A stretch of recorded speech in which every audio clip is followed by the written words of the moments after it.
छोटी सी गौरैया का श्री कृष्ण पर विश्वास प्रेरक कहानी। कुरुक्षेत्र के युद्ध क्षेत्र को विशाल सेनाओं के आवागमन की सुविधा के लिए तैयार किया जा रहा था। उन्होंने हाथियों का इस्तेमाल पेड़ों को उखाड़ने और जमीन साफ करने के लिए किया। ऐसे ही एक पेड़ पर एक गौरैया अपने 4 बच्चों के साथ रहती थी।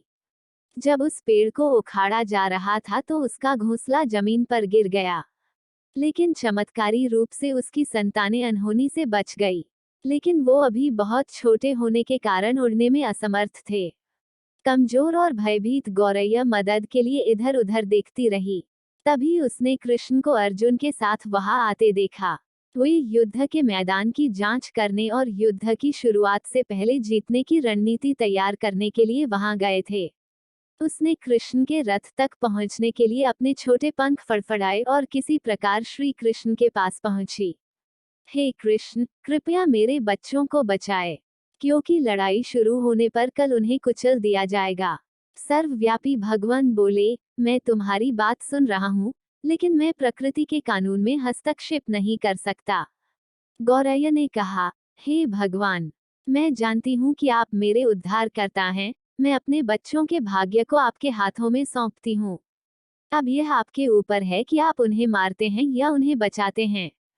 काल चक्र पर किसी का बस नहीं है। श्री कृष्ण ने एक साधारण व्यक्ति की तरह उससे बात की, जिसका आशय था कि वहाँ ऐसा कुछ भी नहीं था जिसके बारे में वो कुछ भी कर सकते थे।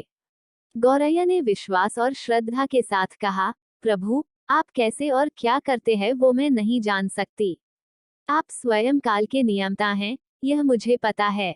मैं सारी स्थिति एवं परिस्थिति एवं स्वयं को परिवार सहित आपको समर्पण करती हूँ। भगवान बोले, अपने घोंसले में 3 सप्ताह के लिए भोजन का संग्रह करो। गौरैया और श्री कृष्ण के संवाद से अनभिज्ञ अर्जुन गौरैया को दूर भगाने की कोशिश करते हैं। गौरैया ने अपने पंखों को कुछ मिनटों के लिए फुलाया और फिर अपने घोंसले में वापस चली गई।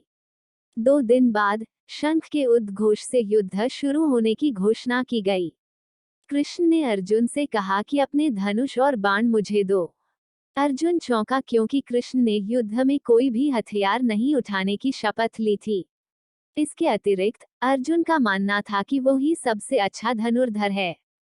मुझे आज्ञा दें भगवान, अर्जुन ने दृढ़ विश्वास के साथ कहा, मेरे तीरों के लिए कुछ भी अभेद्य नहीं है। चुपचाप अर्जुन से धनुष लेकर कृष्ण ने एक हाथी को निशाना बनाया, लेकिन हाथी को मार के नीचे गिराने के बजाय तीर हाथी के गले की घंटी में जा टकराया और एक चिंगारी सी उड़ गई।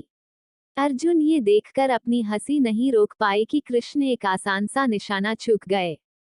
क्या मैं प्रयास करूं? उसने स्वयं को प्रस्तुत किया। उसकी प्रतिक्रिया को नजरअंदाज करते हुए कृष्ण ने उन्हें धनुष वापस दिया और कहा कि कोई और कार्रवाई आवश्यक नहीं है। लेकिन केशव, आपने हाथी को क्यों तीर मारा? अर्जुन ने पूछा। क्योंकि इस हाथी ने उस गौरैया के आश्रय उसके घोंसले को, जो कि एक पेड़ पर था, उसको गिरा दिया था।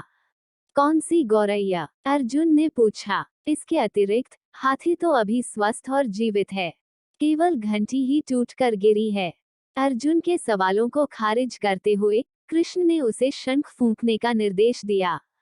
युद्ध शुरू हुआ। अगले 18 दिनों में कई जानें चली गईं। अंत में पांडवों की जीत हुई।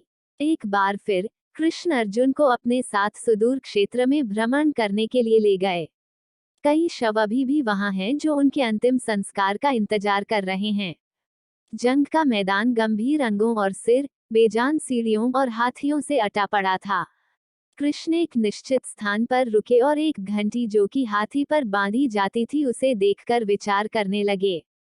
अर्जुन, उन्होंने कहा, क्या आप मेरे लिए यह घंटी उठाएंगे और इसे एक तरफ रख देंगे? निर्देश बिल्कुल सरल था, परंतु अर्जुन के समझ में नहीं आया। आखिरकार विशाल मैदान में जहां बहुत सी अन्य चीजों को साफ करने की जरूरत थी, कृष्ण उसे धातु के एक टुकड़े को रास्ते से हटाने के लिए क्यों कहेंगे? उसने प्रश्नवाचक दृष्टि से उनकी ओर देखा। हाँ, यह घंटी, कृष्ण ने दोहराया, यह वही घंटी है जो हाथी की गर्दन पर पड़ी थी जिस पर मैंने तीर मारा था। अर्जुन बिना किसी और सवाल के भारी घंटी उठाने के लिए नीचे झुका। जैसे ही उन्होंने इसे उठाया, उसकी हमेशा के लिए जैसे दुनिया बदल गई। 1, 2, 3, 4 और 5। 4 युवा पक्षियों और उसके बाद एक गौरैया उस घंटी के नीचे से निकले। बाहर निकल के माँ और छोटे पक्षी कृष्ण के इर्द गिर्द मंडराने लगे एवं बड़े आनंद से उनकी परिक्रमा करने लगे।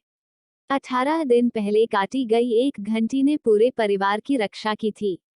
मुझे क्षमा करें हे कृष्ण, अर्जुन ने कहा, आपको मानव शरीर में देखकर और सामान्य मनुष्यों की तरह व्यवहार करते हुए मैं भूल गया था कि आप वास्तव में कौन हैं।